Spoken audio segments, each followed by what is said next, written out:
Hi. So obviously I'm filming from home again. I was so excited last week to be filming from the studio. Hi, there's a dog here. Uh, but the studio was so booked this week I couldn't get time in there by myself, and I still wanted to make sure I got some videos out to you, so I am filming from home. Today I'm also working injured. I sprained my ankle, so we're doing some stuff that is about the upper body. I just put out a short ab workout, 4 minutes. I hope you check that one out. And then this video is about belly dance, arms, and hands. As a belly dancer, my arms and hands are one of the things that I have always gotten a lot of really good feedback on. People tell me all the time that it looks like I don't have bones in my arms, which for belly dance is a compliment, because that's about softness. So I'm going to share some tips and tricks with you today to make your arms and hands look elegant and pretty. And you can do this whole video seated, which is a bonus. So if you're injured like I am, hopefully this helps you. I'm going to scoot back a little bit. Let's get started. So go ahead and sit comfortably. You can sit in a chair. If you want a little extra core work, you can sit on a balance ball. You can sit on the floor. Just sit in a way that you can sit comfortably and sit up straight. Still engage your core muscles, shoulder blades down the back. You still want to sit like a dancer. Arms and hands are about optical illusion. There's no way to really get your arms and hands to look nice without drilling arms and hands just as much as you might drill hip work or isolations or turns. I highly recommend doing seated arms only improv, where you put on a song and just only do arms, shoulders, neck, face, and practice being expressive with your upper body. I also tell my students all the time the arms and the hands are frequently the last thing to come together for a dancer. People spend a lot of time focused on what's happening with their body and forget what's going on with their hands, and that's when you see videos of yourself performing and you've got claws, or you've got one hand that never stops doing this, or you've got pinkies up like it's tea time. Those are some really common funny hand mistakes. Also the T-Rex situation, the shortened elbows. So there's a few things that I really think about with arms and hands. The first with arms is origination point. Where do your arms start? And for the sake of belly dance, your arms start in the center of your back between your shoulder blades like wings. So you want to think of your arms as starting back here. Occasionally, for effect, you may think about arm movements that originate from the deltoid, from the top of the shoulder, maybe like more percussive, shaped-based arm movements, but those are less common. A lot of the time for belly dance, you're holding percussive movements in your lower body and lyrical movements in your upper body, right? You're expressing the drums with your hips, and you're expressing one of the harmony instruments or the vocals with your upper body, with your face. So we want our arms to be an extension of what's happening in the center of the back. One of my drills for arms is to imagine you're standing inside an egg. Bear with me. If you're standing inside of an egg, an oval shape, with the back of your body against the back shell of the egg, and you're making a nice rounded shape where your fingertips are brushing the front of the eggshell in a nice smooth arc from the center of your back, through the shoulder, through the curved elbow, through the curved wrist, through the middle finger, and then up that same curve on the other side. Your shoulder blades are down your back, your abdominals are engaged, your ribs are closed. You're going to slide the fingertips up the eggshell to a place where you can comfortably hold the arms over your head. You're still touching the top of the eggshell, right? There's that shape. My shoulder blades are down. I haven't popped my ribs open. I've changed the angle of the shoulder joint. A lot of the time when we lift the arm, we only lift to here, and then we pop the back open. That's going to throw off your alignment and make it harder to do rib cage isolations with your arms lifted. So we want to keep this closed and work on stretching open the shoulder. It's okay if your arm is not back by your ear. The audience can't tell. If the arm is lifted, the arm is lifted. So if we're lifting from here and I'm tight in the shoulder joint, I'm going to come up and I'm right there, and it's fine. My arms are still up, they're still above my face. Unless you're looking from the side, you can't really tell whether my arms are here or here. But if I have to sacrifice my rib cage alignment to get the arm lifted, you can do that for effect if that's the look you want. But if the goal is to stretch the shoulder, you have to keep this closed. So keeping the ribs knitted together, keeping the abdominals engaged, shoulder blades down the back, we come up the front of that eggshell. We come to resting nicely at the top. When I open out to second position, I'm still within the confines of that egg. I'm taking my arms open to a wide second position. Now I'm not here, right? Not a T. I'm still curved. I still have a line of energy that runs from the center of my back, through my shoulder, through my elbow, through my wrist, and out my middle finger. Shoulder blades down, abdominals engaged.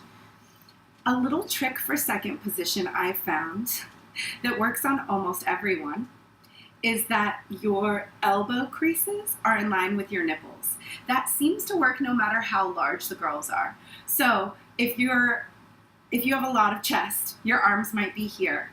If you're a little narrower, your arms might be here, right?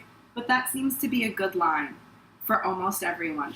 I seem slanted, and it's because I'm sitting with one leg out because that's my sprained side.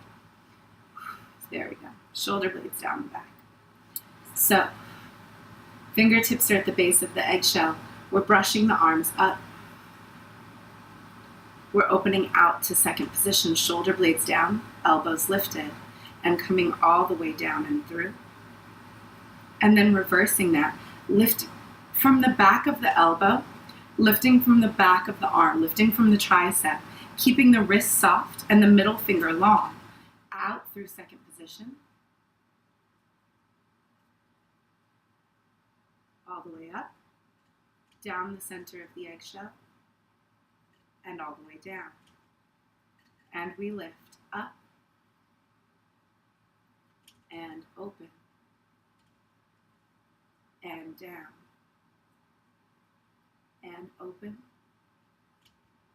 and up and down. Lovely. Spend some time with that, play with it. The other thing that you notice when you do that is that if I'm keeping myself within the confines of the eggshell and I rotate my rib cage, the arms stay in that same relationship. My shoulders are down my back, my arms are coming from the center. So I can rotate my ribs and open the arms out. I can rotate my ribs and drop the arms down, and my arms stay in the same relationship. So finding an arm position, an arm carriage that comes from the center of the body gives a much more cohesive and elegant look to the arms all the way around. The next thing that we're going to talk about is where energy comes from in the wrists and the hands. Sometimes people are trying to keep energy in their fingers and it ends up creating tension in the fingers, and that doesn't look nice unless that's what you're looking for, right? If you want a lotus, if you want a claw for a character. But most of the time, if you want an elegant, lifted, placed position for your arms, you want energy in your fingers without tension. So with Bellydance, there's a shape, there's a gentle C curve that happens in the fingers. And I feel that this comes from zills, right? Even if you're not zilling, there's still the awareness that your finger symbol would be on the middle finger and the thumb, and they're slightly toward each other. And that gives you a pretty shape to the hands. The other thing that happens when you have zills on is that you have to keep some energy and some space in the center of your palm so that you don't accidentally clank your zills together. So I'm thinking about a slight curve of the middle finger toward the thumb, not so close that my zills will touch, right? I'm not making an okay, and not so wide that I have a claw. Just a nice curve with a little bit of energy and space in the center of the palm. And I'm maintaining that all the time, no matter what my position is with my hands. I always have this sense of a slight curvature between the middle finger and the thumb. The other thing that I think about is that my physical body ends somewhere out there in the corners of the room. Thinking about the lines of energy in your body extending out to the corners of the room or to the corners of the theater helps you to not stop your energy short at the fingertip. If my body ends right here, I might stop my energy here and get a lazy fingertip. If my body is extending out that way, that helps me reach past a little bit. So always thinking of your physical body ending feet past where your fingertips end. Hello, dog. That helps keep a nice line happening through the body that doesn't stop short anywhere and continues outward. Hands are a lot about projection and presence. So if I'm reaching for something, that has a completely different energy to just putting my hand out. There's some acting happening in the arm. There's some desire happening. And some of that just comes from you thinking about what it feels like to put your hand out expectantly when you're reaching for something versus to just raise your right arm. I hope that makes sense. So now we have this energy coming from the center of the palm. We're also going to put energy into the inside of the wrist, as well as into the back of the wrist. These little points where I always have hair ties. The inside of the wrist pulls together. The outside of the wrist pulls apart. We have pulls together. We have pulls apart. Pulls together. Pulls apart. Pulls together. Pulls apart. Pulls together. Pulls apart.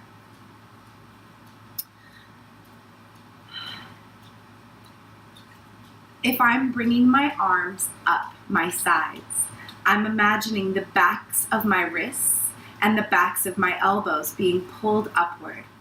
I have that gentle curvature in the middle of the finger and the thumb. I have that little light, that little burst of energy in the center of my palm. I have the energy extending outward through my fingertips and past to the edge of the theater. And as my arms come up, there's lift and presence. Now, I get here and I feel this energy connection between my wrists. If I were to come back down the other way, the backs of my wrists pull toward the floor. And then right about here, I usually would flip my palms from the center of the wrist and press the wrist down. In a snake arm, the back of my wrist is pulling up as the inside of my wrist is pulling down. I like to imagine if I had a string connecting the two of them, always equidistant. I can't go farther with this hand than I can with this hand. They're always connected via that invisible string.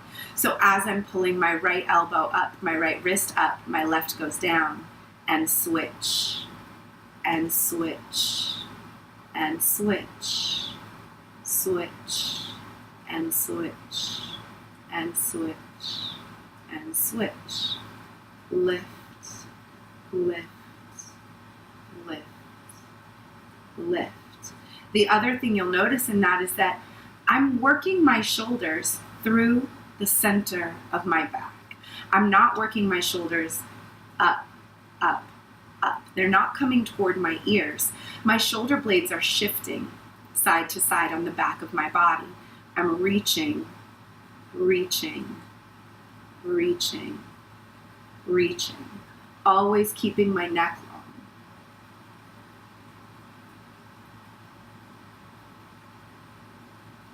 Always keeping energy here, energy outward. If I'm drawing my arms up through the center, usually I'm again lifting from the back of my wrist. And then if I were to flip, front of the wrist pulling down, center of the palm pulling down. Coming up, flip, coming down. Up along one side. If I were to twist my rib cage, shoulder is down, back of the wrist coming up. Flip, coming down. Other side, coming up, coming down.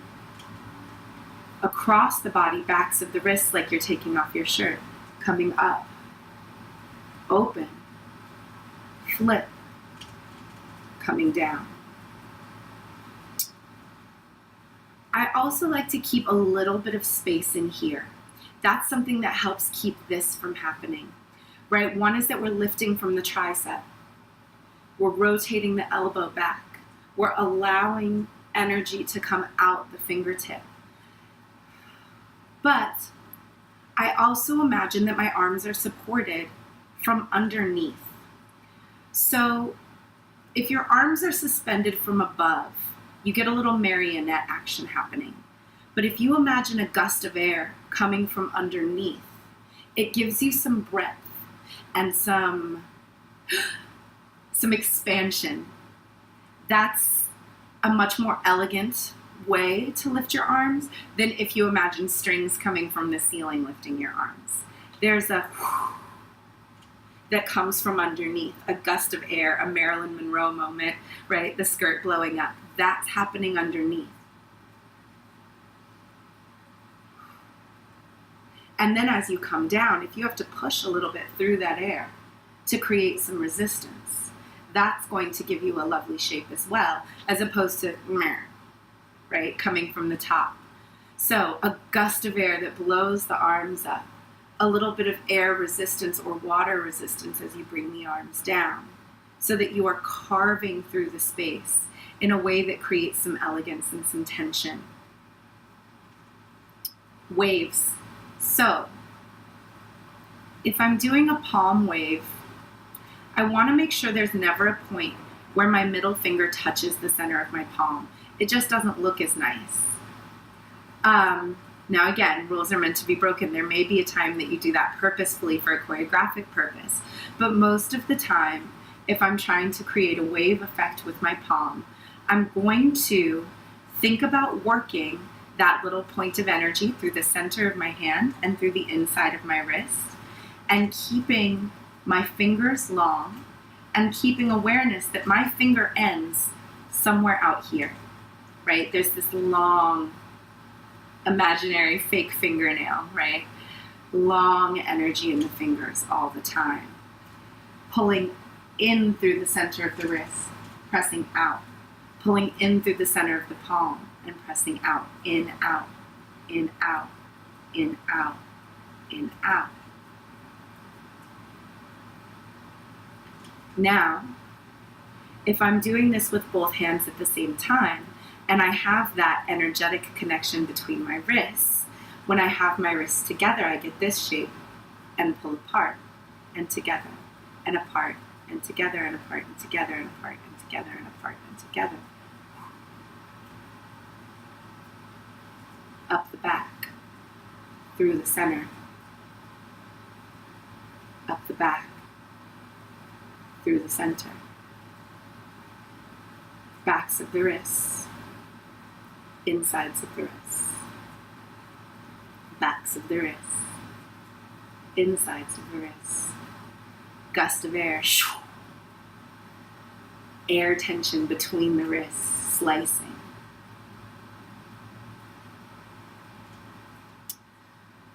A floreo, there's tons of different ways to do a floreo. A tribal fusion floreo, which is taken from a flamenco floreo. And I've heard a few different ones. The way that I learned it from Fat Chance many years ago was that you're picking up like a salt shaker between your thumb and your middle finger. Elbow is lifted, you're never here. Elbow is up. You're picking up that salt shaker and you're gently lifting the wrist to flip the salt shaker over. You're letting it go. Without touching it, you're bringing your palm back around and picking it up again. Flipping it back over and letting it go, rotating around it, picking it up, flipping it over, letting it go, picking it up, flipping it over, letting it go. I don't do them like that.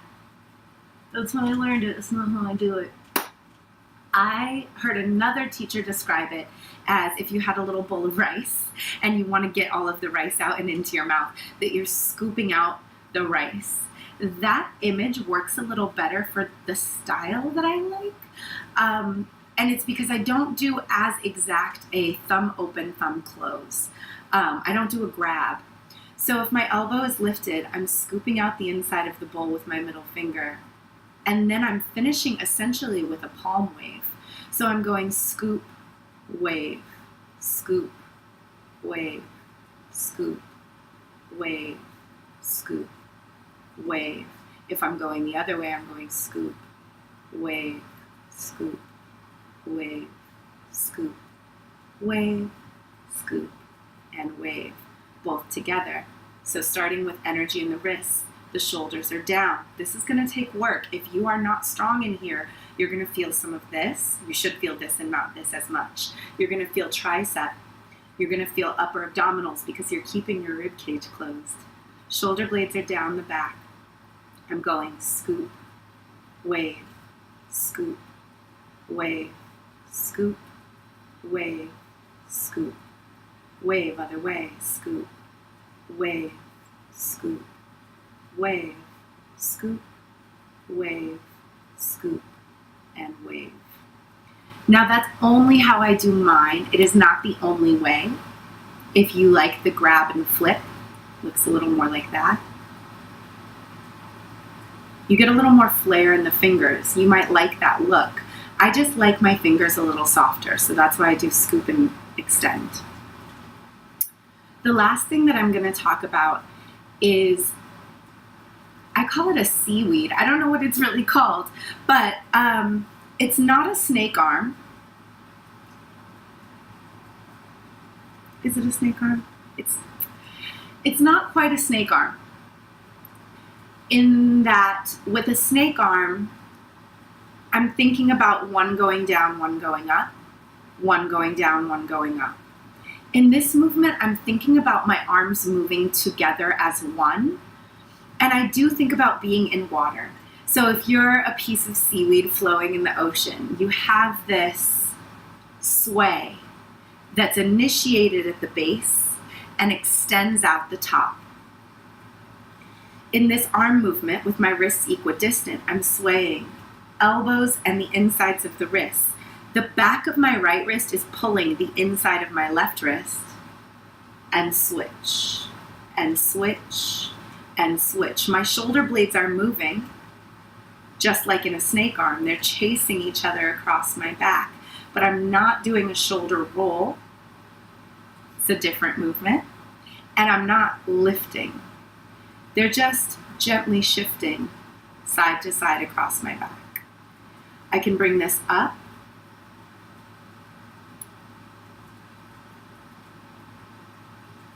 I can bring it open.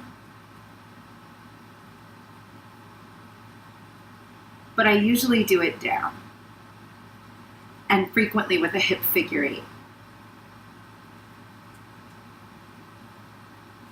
And again, I'm keeping that energy in my fingertips shooting out across the room. I'm keeping a little energy in the inside of the center of the palm. I'm keeping energy connected in my wrists. I'm keeping energy connected in the insides of my elbow creases. I'm keeping a little gust of air underneath the armpit. I'm keeping the sensation that the arms are lifted from underneath and not from above.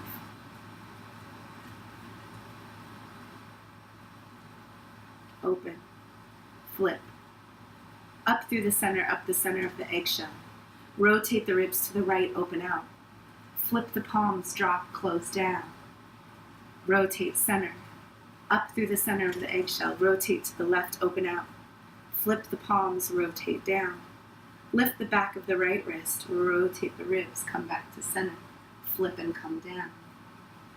Shoulders roll down the back, scoop the belly, reach the arms up to the sides, find your second snake arm.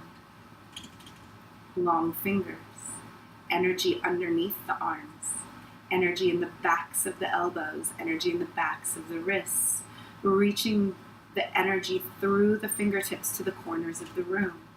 Both arms up through the back of the wrist. Flip, in, out, through the center of the wrist, through the center of the palms. Wave.